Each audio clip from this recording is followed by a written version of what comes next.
Welcome to the Geek Homeworld. I am your host, SavageTechman. We talk sci-fi, TV, movies, superheroes, and all from a geek perspective. You can find us on Blogger, Google+, Twitter, Facebook. We're everywhere. Join the Geek Homeworld.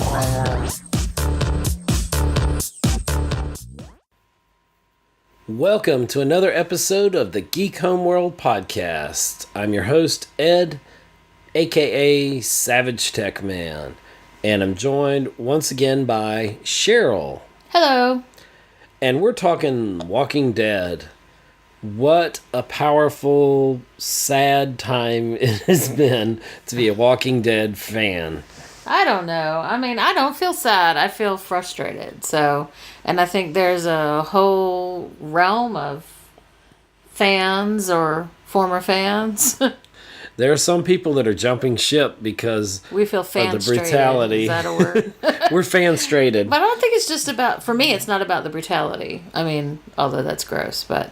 Yeah, I don't know. The show is brilliantly written. It's great on the intrigue. It's great on the suspense of it. For me, though, I'm not a fan of gore for gore's sake, and I'm not saying necessarily that in the opener for season 7 that it was gore for gore's sake, but it went farther than I've probably seen on any other television show that I've watched in recent memory. Well, I guess for me, I expected that there would be that kind of gruesome goriness. For anyone who thought, they're not going to show Negan's bat hitting people in the head, that would have been naive. Of course, exactly. They're going to show it. That's what they do. For me, it's not about the gore at all. It's more about the artistic license that sometimes the directors and producers take with this show, that we have this show that should be, in my opinion, a straightforward kind of drama. But then sometimes they're like, you know what? Especially for the season opener, let's just indulge our artistic license to do something that's completely different rhythm from everything else. Let's turn it black and white sometimes. Let's add ghost figures sometimes and get inside the mind of Therese. And in this case, with the season opener in the new season, we go through really almost half the episode before we even find out the answer to the question that we've been waiting, 6-8 months for? Right. Who did Negan kill? And we have to see it. We're constantly looking at Rick's crying eyes and the torment and the torture and everything that Rick's going through. It's just, for me, it's like, get on with the damn story. Okay, well, I respect that, but in defense of it, I thought some of the most powerful acting was done by Rick. Well, yeah, I'm not denying the actors. No, definitely not the actors, but the fact that he showed, you could see, you just knew he was about to pop off and do something to... Stupid, because he's being as dumb as the people on Fear the Walking Dead who have no right to be alive right now. They're just too stupid to be alive in the apocalypse. They seem kind of amateurish based, compared to, I should say, to The Walking Dead, because the intensity, oh gosh, you could just see, like, no pun intended, but you could almost see Rick's head about to explode. But how many times do I have to see Rick's tortured face with the dripping rain/sweat/tears/whatever? I'm like, I could have gotten that the first 22 times that I saw it. But this was great television. It did feel a little drawn out. I was like, really, Negan? A little drawn out? Okay, a lot when it had already been months. And then we got to wait another 20 minutes. So you wanted the credits to roll, go bop, bop, hit to people in the head. And then what's next? Because, I mean, I guess a lot of people needed that. But for me, it's like, you knew it was coming. Let's do it and move on. And where do you go from this? Oh, my gosh. One of the most potent parts was Maggie. Everyone trying to cover, not cover, but cover, and also Keep her from acting stupid? Yeah, and then Glenn had to act a little crazy, and well, Daryl did. Daryl actually got Glenn killed. There's people out there that are mad at Daryl. Not that they could be mad at Daryl, right? Because Well, of course Daryl. they can be mad at Daryl. Yeah, 'cause Not everybody's like, oh, Daryl. And, But yeah, if he had kept his mouth shut, then maybe Glenn wouldn't have died. Although I did start feel saying in the middle of the summer that definitely Negan was going to kill more than one person. Right, and the other thing about Glenn, this is the second time he's died in our eyes, possibly. You know, On the show, the whole yeah. dumpster thing that'll go down as one of the greatest moments. Where's Glenn? You know. Well, there And were then- people saying it couldn't be Glenn because they already did that to us kill on that. the dumpster. And, But they were if they you can do read- whatever they want. Clearly, they can do whatever they want. And if you read the comic books, it almost went frame by panel by panel, I should say, on a few things, especially with his eye popping out, which was intense. That I think that and just limits of or remnants of what used to be Abraham's head and Glenn's head after Well, that and the death were of just- Glenn erased the death of Abraham in a lot of ways. And I know. you know, for me, Glenn's character was pivotal and important, of course, and he's been because there he goes from back the from the beginning, yes. And he's like one of those moral characters, which they're important to me. Morgan, him, even Carol has a kind of morality that's different from the others. Where, and at this point of the story in the show, she's left the group again because she's troubled by her moral character that she doesn't want to just keep killing, where Rick has made the decision that's led to this confrontation with Negan that, sure, we'll just go out and kill people. One, we don't even know. We're trusting these other people we just met to tell us the truth about them. We don't have nearly enough intel. We think we're taking out the whole group, but it turns out we're taking out maybe 1% of what Negan's group is. Just stupid. I mean, this I know the brutality. whole thing is led to, and so that's where I go back to. Maybe they are as stupid as the people in Fear the Walking Dead. And you know, for me, as a Star Trek fan, as a basic optimist about human nature and the future, I don't want to believe that the apocalyptic future has to look like this. I mean, I want to see... Oh, I think it can get worse than The Walking Dead. Well, I don't know. I want to believe there would be more Deannas. Yeah. There don't have to be so many Negans and Ricks and governors and... You're looking for a Picard, a diplomat, but these are brutal times. Well, I think you in can The stay... Walking Dead. I think you should be able to stay alive without just meeting every person you meet. I mean, killing every person you meet. Like, literally turning them into meat, like Negan just did. Well, it's like Apocalypse and X-Men, Abraham. Survival of the Fittest. But I do have to say... I do have to say, though, I was like, shut up, Michonne! Shut up, Michonne! Because I do not... That's my one of my favorite characters. I was like, please don't kill Michonne, because I will riot. I will have a heck of a time. I will be very highly upset. But why can't there be more people living by their wits? I mean, Eugene has survived without being brutal. Why does the whole world have to be evil? If we're looking at the overall arc of characters or the hierarchy, you couldn't kill Rick. This is not Game of Thrones. You can't kill the Starks. You know, and then I didn't think they were going to kill Michonne, but I know you can't kill Rick. I mean, well, when they were there are so about many to ladies take that would out go Carl's crazy over arm, that. I was like, there's going to be just bits of Carl left. He's just... I know. I'm like, wow. I'm thinking... We're removing parts of Carl one. What was one bit amazing, at a Carl's time. like, Dad, just do it. I'm like, really? He's like, I haven't got an eye. What do I need an arm for? I survived a bullet to the eye that I shouldn't have been able to survive in the limited medical resources of this post-apocalyptic zombie world. Yeah, well, you know, I think it was something I read recently with John Cleese, who was like, you know, problems with The Walking Dead. Of course, it was funny because it's John Cleese, but one of the things he pointed out is like, okay, we're 18, 24 months into the apocalypse now, and they still keep finding gas. Not only, you know, and he's not saying the gas would be depleted, but from a scientific standpoint, like it literally just would not.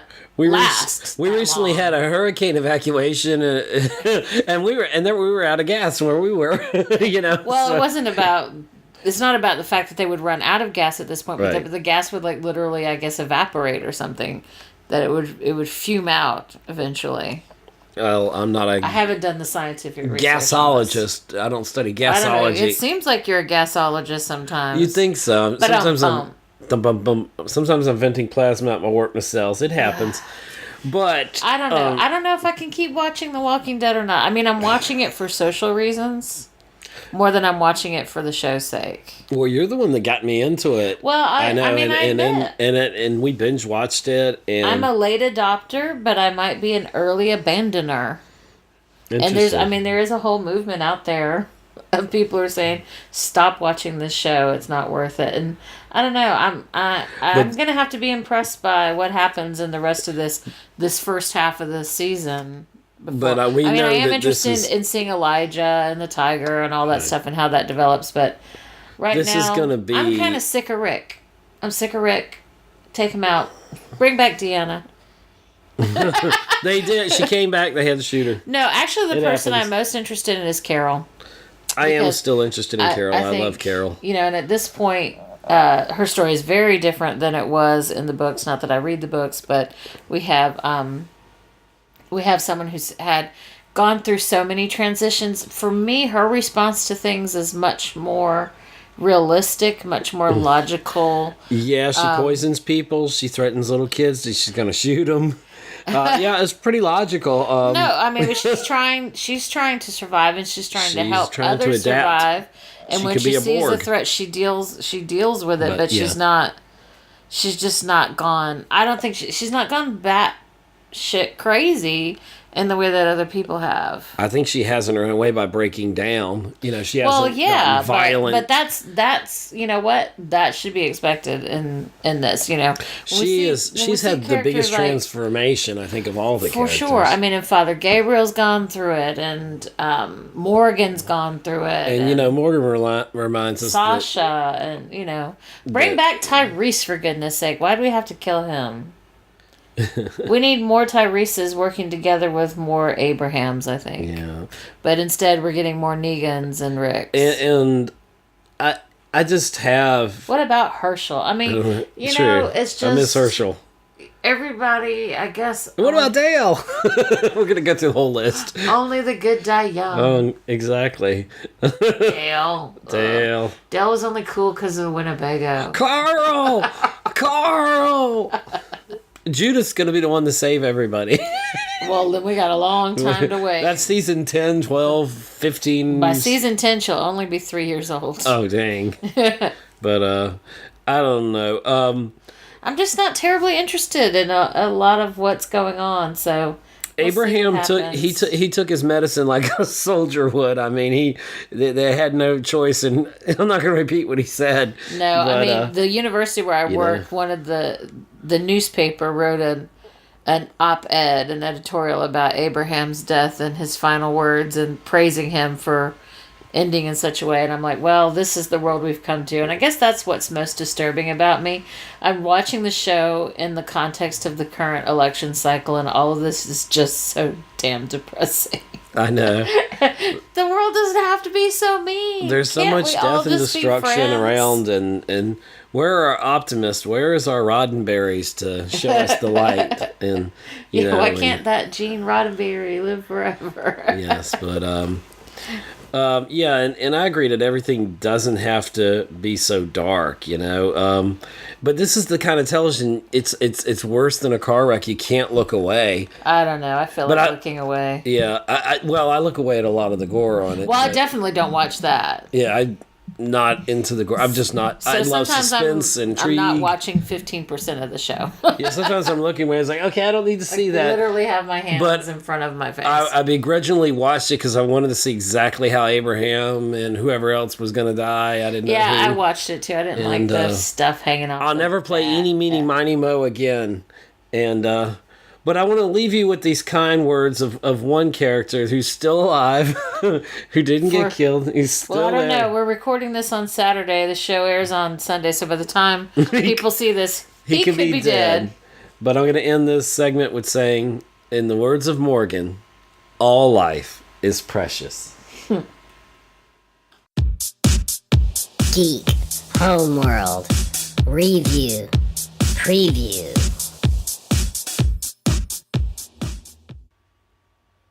Now we're talking about the new television show, Timeless. It's all about time travel and going back and changing past events, which, as we know from all science fiction, what could go wrong? You know? Well, I mean, that's one of the things for me about the show is things do change, but things don't change enough. I think it only seems to impact Lucy's life. Poor Lucy. Hey, Doesn't Lucy, matter I'm home. who dies when Abraham Lincoln gets killed or not. It doesn't matter. Whatever. It only impacts her life. She's trying to protect the timeline, but Yeah, she's a diligent historian on that. Although she's dressed like it's 10 years ago in the current world. But the show is coming from some fan favorites with Sean Ryan, who did The Shield, and Eric Kripke, who did Supernatural, and so it's well done. I think it's fun variety after in their review for this quote, the premiere or the pilot said it's either brilliant, dumb, or some combination of the two, and brilliantly dumb. and that seems to be the thing. So, but I'm watching. Understand you have to suspend some belief. I mean, you've got to be in the world of the show, which of course you have to do with everything, I think, if you're going to enjoy it. And I always love Goran Vishnik, who is playing, I'm going to call him the antagonist, not the bad guy, because I think he probably in the end is the good guy. I feel that too. I don't feel like he's a traditional bad guy. Well, and that's one of the things actually that bothers me about the show, is I feel like from the first episode I already know the bad guy's actually the good guy. Yeah, maybe they're giving too much away. They're giving too much away too soon. There are all these little threads of things, of information and stuff that we have that I feel like should have been slowly revealed maybe, and not just all thrown out there at once. And for me, that kind of feels like what I call the evil leaper syndrome. That you go back to Quantum Leap and the show's kind of getting tired, and so you throw some wild different direction for things to go. And I was like, should we really be throwing so many wild ideas out there in the first few episodes? Well, you are changing timelines, so anything can happen. Yeah, so after the next episode, Taco Tuesday might be Taco Saturday now. It might be anything instead of Thursday, it could be Wednesday. I mean, I guess for a time travel show, there should be lots of questions, but, I'm like, who is Lucy's real father? What does the Hindenburg have to do with her family? What's Rittenberg? Why are the two African American? Well, I guess he's not African American. Why is the foreign black guy bossing around the Chicago guy? And why is Max Headroom helping the bad guy when he's supposed to be a good guy? Is the bad guy really bad? And why aren't there more things changed in the future? And why didn't Western Union save Wyatt's wife? And why can't the Delta Forces guy understand the space-time continuum? There's not a Delta Forces guy who understands don't change the past. I mean, Wyatt just doesn't seem to care what he does in the watch past. The Butterfly Effect? He's just going to do whatever he wants to do. And why don't they build them a better time machine? They clearly have the ability to do it, and stop sending them in the past in this clunker, which is clearly going to fall apart. And how come they didn't develop a way to hide the time machine in the past? No cloaking device? No, I mean, they don't even put trees over it or anything. They're just like, hey, this is a nice field. Let's leave it here. Nobody will notice the Hindenburg's flying right over. Nobody looks down and say, hey, what's that weird contraption with people getting out of it? Why did they build a time machine to begin with? What are they trying to accomplish? I mean, none of these things are clear. And of course, the government got involved. I think I'm getting way too passionate. I think you are. But nobody died. Well, that's not true. Maybe I'm being too cynical. Well, I mean, people didn't just die. People were written out of existence. But only in Lucy's family. Right, poor Lucy. But her mom's alive, so there you go. Everything's good. And now she's engaged. Well, and another Someone thing, she doesn't know.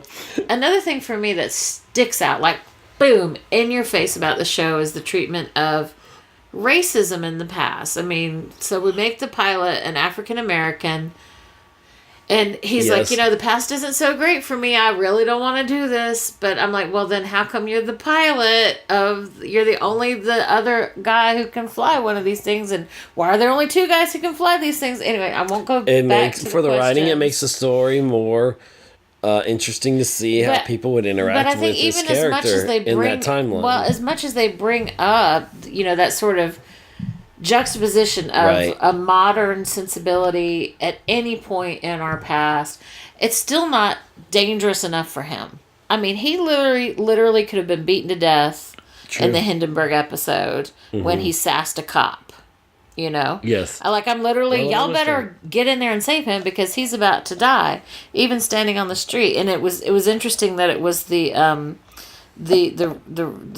freed slaves or recently freed guys who were, who ended up being against him in the Civil War episode. But while we've got this with the racism and the place of African Americans in American history, Lucy doesn't seem to have much problem at all being a woman wandering around on her own in the past. She just has to change her outfit. Yeah, she just changes costumes, and nobody questions the fact that she's by herself in the middle of the 1860s, unchaperoned as a single lady. I mean, in fact, the president's son asks her to the theater, like, that's something that happens? You meet a strange lady and you ask her out and introduce her to your parents the first night you know her? She's a whore. Look how much makeup she's wearing. She's an actress. They were whores by definition at the time. Ouch. But come on in, Lucy. Ooh, whatever. I think you need a chill pill. Although her character was called Juliet at that point. Here's Miss Shakespeare. Whatever. Yeah, and so we don't see... They name a school after her. But why isn't there a treatment of misogyny along the lines? I mean, and then the Germany episode, she managed to get around Germany pretending to be a German soldier or female soldier German. I don't know. She doesn't even speak German. She doesn't understand anything that's going on. Nobody talks to her. I guess that's misogynistic. I don't know. I guess I need to work on suspending my disbelief some more. You need to suspend it a little bit, or otherwise I'm not gonna like this show. I probably need to take some sort of anxiety medication before I watch this show. Yeah. I don't know. I mean, it's fun. I'm enjoying it. Doesn't sound like I'm enjoying it, does it? Well, you seem a little not at ease with it. What's the word I'm looking for? You know, I do like, we are seeing some fun snapshots of other people popping up, actors who we're seeing across the sort of geek spectrum of programming. Right. I was really excited to see Kelly Blatz playing John Wilkes Booth, a very, very dapper John Wilkes Booth, which he probably was. And of course, we had seen him most recently as the ill-fated leader, I think, Brandon of the Bromigos on Fear the Walking Dead, who, of course, met his timely demise, I guess, at the hands of Chris Curtis. And then also interesting, Elena Satine as Judith Campbell in the Las Vegas episode. And, of course, we saw her in a couple episodes of Agents of S.H.I.E.L.D. a couple seasons ago, playing Lorelai. So I've really gotten into lately picking out. So are you saying that Agent Coulson was leading this timeless group? Because everything Agent Coulson does... If Agent Coulson was leading this, everything would have already blown up. It would have blown up. I love Coulson, but he can't run a team. I'm really troubled by the fact that the time machine just sits out in the open and anybody can stumble upon it. It doesn't run out of dilithium or whatever powers the time machine. We saw this for sure in the Nazi Germany episode where... What about the flux capacitor? They just show up right in front of a Nazi officer and Wyatt just shoots him dead. Like, what if that is the father of Angela Merkel? Ouch. Like, now we don't have the Prime Minister of Germany. Or the Chancellor of Germany, because he saw him. You know, it just... You're making me just want to stay home and not time travel anymore, okay? Well, time travel is serious business. Serious business. Unless you're Superman.